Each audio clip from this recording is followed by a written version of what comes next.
know you're the strongest character when you can scare Locky of all guys.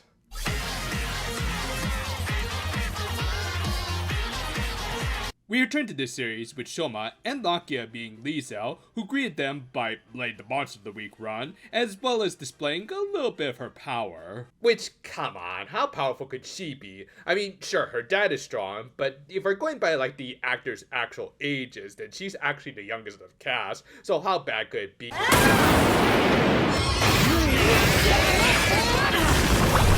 I guess those political types eat some of the tougher rocks. Like, to put in perspective, not only did she de-transform Lakia, who has the strongest base form amongst the main riders, she also took out Shoma's Gurakan form, which has tank frickin' lasers. Needless to say, it's clear to see who wears the pants in this relationship, even though both of them are actually wearing skirts, but you get the idea. Anyway, they regrouped at the apartments, where Lakia provided what little intel he knew about the first family, as really like any blue-collar worker, he didn't care that much about politics. 金持ちの奴らが勝手に決めてるか庶民の間じゃまあまあ評判悪いおっさんだ。 Insert your least favorite political figure here. Personally, I just always vote for all of the above.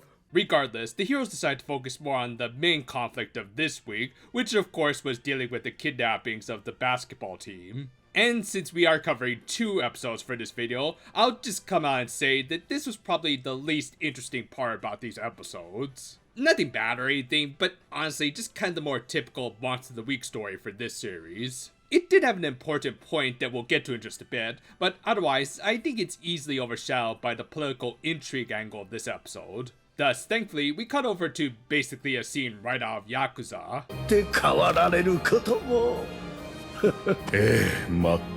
I mean, for one thing, both of these politicians were antagonists in those games. But yeah, featured President Joldock talking with one of his more generous donators, who helped earn him some favor with the newer generations, as long as he did a few things for him. Yeah, it was your typical fat cat politics, but the interesting wrench in it came from the dark treats, which the politician got very quickly addicted to. Obviously, the president wanted to use it to coerce, aka manipulate, some of his more generous backers, which he also correctly guessed was the Stomak family's original plans for gaining a little more political power. Thus, he already had a little leverage over Lango in the form of the feds of their world. But he was also willing to pull some strings to make sure the cops didn't kick down their doors anytime soon, so long as he did a few favors for him. And as we soon see, on top of getting some more dark treats, Boka also wanted to use him to help deal with his daughter, who we saw hints of him not wanting to put up with her crap, which to be fair is very much justified.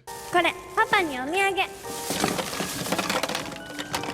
What, you go to Japan and don't come back with at least a few Jojishi? You're the worst daughter ever. But yeah, all of this was meant to highlight the toxic nature of the higher-ups of the Grand New World. Like, obviously, we already knew that the Stomaks were a nuclear waste dump of a family, but the Jodoks weren't much better, as the president was a shady politician who probably didn't even really care for his daughter. And said daughter had a concerning relationship with her hubby, who hopefully won't be considered a transgender icon for stuff like this.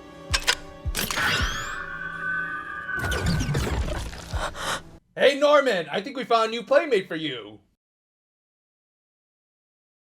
But yeah, this is actually a really good twist that I'll admit I didn't see coming. Like, I thought for sure that Jeeb was going to use his little disguise USB to somehow revive Sheeta, which he might still do, but I didn't think he'd use it on himself. Like, it just really highlights the unhealthy attachment he has towards his twin, whilst also making me wonder what Liesel's sexuality is. Is she bi, or actually a lesbian who's willing to sell for femboys? Either way, base, but still creepy how she treats him like one of her playthings. To contrast with all of this, the main plot of the episode was meant to show the deepening bonds of the 4 main characters of the show. Obviously, they all had some very conflicting personalities, but unlike the Stomaks and Joldoks, they never tried to hide this fact, which is often just a much healthier way of doing things. They can be more open with each other, and in turn bounce more ideas and plans off. In this case, while Hanto was mostly the leader of this investigation, when bringing up the idea of following the culprit and victim's footsteps,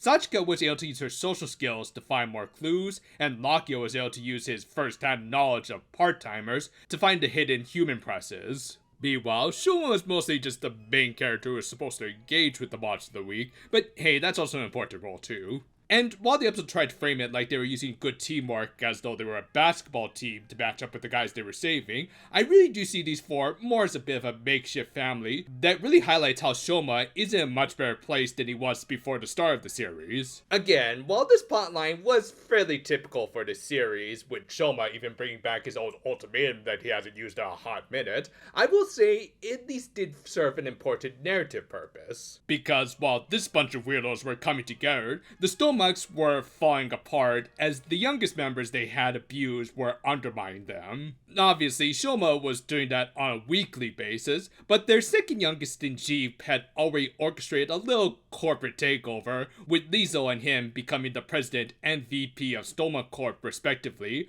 whilst Lango got a little demotion. 今日からあなたは仕入れ専業よ。お仕事。Oh, the irony! It's too much!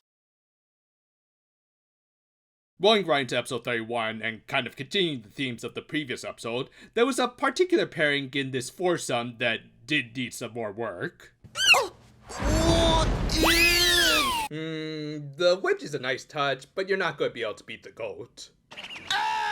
This episode also featured Hanto going back to looking for Michu's relatives, and like I said, Shoma's mother does have a fairly common name, so he ended up visiting at least a few people completely unrelated to her beforehand. And his latest dead end led him to a Michu who wasn't even the right gender. Regardless, considering that the grand majority of disappearances in the show were Grand Newt related, he decided to look into it. And as it turned out, Lakia was also looking into another kidnapping that was likely connected to the same culprit, leading to our little team up for this episode. Meanwhile, things were falling apart for the Stomach family, or really mostly Lango, as Sheep outright stated that he had no intention of dragging down his other siblings. Yeah, I gotta say, I'm impressed at how this starter villain has actually become one of the more interesting characters of the show.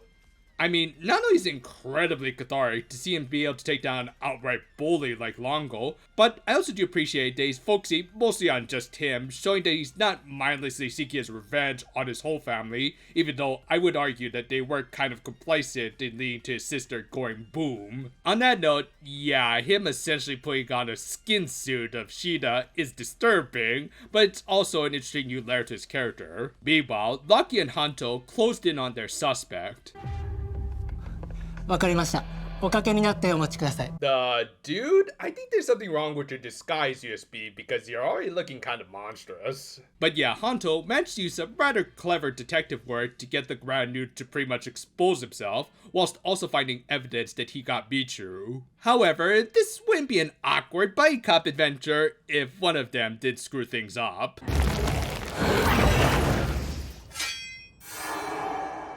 Okay, one, he actually looks a little less monstrous like that, and two, is that Gigon? Like, come on, I can't be the only one who thinks that's kinda spot on, right? Granted, his ultimate ability wasn't to constantly change out his claw arms, but rather projecting a quick-drying and hard mucus, which ended up getting stuck on Lakia and Hanto's hands. This led to easily the most entertaining part of these episodes.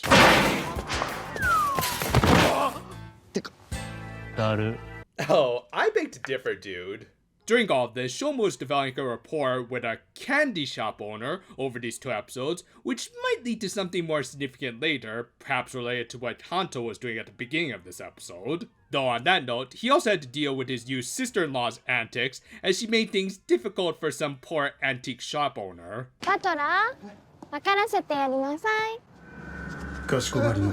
Okay, so carry the 2, the 3, and the 4 end up...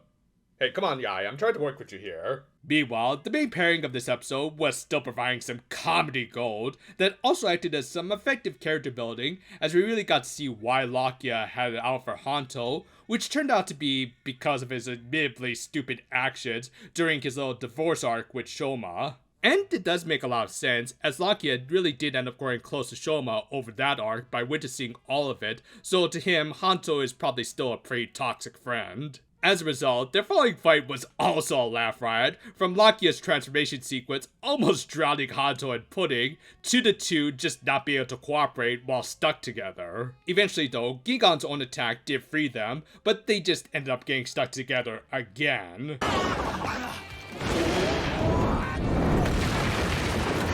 Okay, am I the only one who actually kind of wishes that Lakia ended up using Hanto as a battering weapon? Eventually, they did manage to launch their finishers onto the monster, but Gigon managed to escape by molting his own skin. However, that wasn't the only thing he left behind, as his claw marks look rather familiar to Lakia. Meanwhile, Shoma was actually having a hard time against a foot soldier with Liesel's butler to further hammer home the power of the first family. However, the episode ended with her calling it off in order to have a little talk with Shoma. These episodes did a great job at building up the conflict between the Stomachs and the Jodaks. Personally, I like political intrigue like this, where everyone is trying to screw everyone else over, and seeing Jeep step up was really satisfying. And while the basketball episode was just kind of typical fare, the comedy and development of the Lakia and Hanto's little misadventures were fantastic. I'm not gonna lie, the soap opera aspect between the feuding families of the Grand Nude World has me incredibly engaged. I think it mostly has to do with the fact that there's just so many different layers to it, with a lot of it stemming from Jeep's actions, who really managed to step it up in this arc. While still probably the weakest physically in this family, especially without his sister, he really managed to work his way up with how politically and even physically powerful the Zoda family were, who in their own right are good antagonists. It's all good stuff that really builds him up as a strong threat to our protagonist, and again, while I don't have much to say about the basketball kidnapper from episode 30, at least he did advance the plot of the main characters coming together, which was then carried over to the next episode with the Hanto and Lakia pairing, which provided us with some of the best slapstick in this whole series so far. Like seriously, I just could not stop laughing at some of these scenes. And yet it also really effectively advanced Lakia's subplot, with him possibly getting closer to his brother's killer, and Shoma possibly closer to some of his relatives. Thus, overall, these episodes were pretty great. Both advanced the contrasting developing relationships of two worlds that will continue to be tested in the oncoming episodes. Whatever happens to Hanto and Lakia after this, at least they will still be a happier unit than whatever this bizarre Romeo and Juliet story is. Thanks for watching, and now thankfully we are now caught up with all of our reviews for the most part.